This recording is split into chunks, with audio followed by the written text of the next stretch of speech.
कृष्ण जन्माष्टमी विशेष। भाद्रपद कृष्णाष्टमी को श्री कृष्ण जन्माष्टमी कहते हैं क्योंकि यह दिन भगवान श्री कृष्ण का जन्मदिवस माना जाता है। इसी स्थिति की घनघोर अंधेरी रात आधी रात को रोहिणी नक्षत्र में मथुरा के कारागृह में वसुदेव की पत्नी देवकी के गर्भ से भगवान श्री कृष्ण ने जन्म लिया था। यह तिथि उसी शुभ घड़ी की याद दिलाती है और सारे देश में बड़ी धूमधाम से मनाई जाती है। जन्माष्टमी के दिन भगवान श्री कृष्ण की जन्म संबंधी कथा भी सुनते हैं।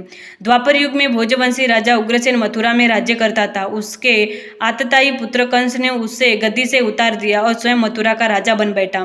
कंस की एक बहन देवकी थी जिसका विवाह वसुदेव नामक यदुवंशी सरदार से हुआ था। एक समय कंस अपनी बहन देवकी को उसकी ससुराल पहुंचाने जा रहा था।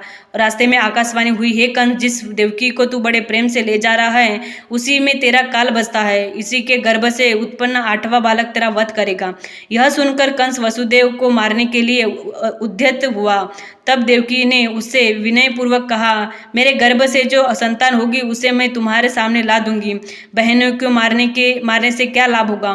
कंस ने देवकी की बात मान ली और मथुरा वापस चला आया। उसने वसुदेव और देवकी को कारागृह में डाल दिया। वसुदेव देवकी एक एक करके 7 बच्चे हुए और 7 को जन्म लेते ही कंस ने मार डाला।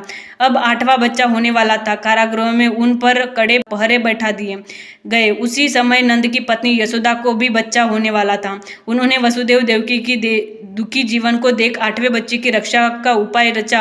जिस समय वसुदेव देवकी को पुत्र पैदा हुआ उसी समय संयोग से यशोदा के गर्भ से एक कन्या का जन्म हुआ जो और कुछ नहीं सिर्फ माया थी। जिस कोठरी में देवकी वसुदेव कहते थे उसमें अचानक प्रकाश हुआ और उनके सामने शंख चक्र पद गदा धारण किए चतुर्भुज भगवान प्रकट हुए। दोनों भगवान के चरणों में गिर पड़े।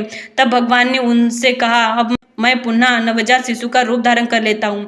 तुम मुझे इसी समय अपने मित्र नंद जी के घर वृंदावन में भेज जाओ और उनके यहाँ जो कन्या जन्मी है उसे लाकर कंस के हवाले कर दो।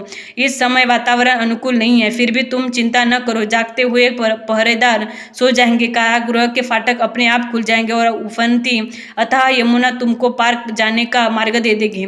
उसी समय वसुदेव नवजात शिशु रूप श्री कृष्ण को सूप में रखकर कारागृह से निकल पड़े और अथाह यमुना को पार कर नंद जी के घर पहुंचे। वहां उन्होंने नवजात शिशु को यशोदा के साथ सुला दिया और कन्या को लेकर मथुरा आ गए।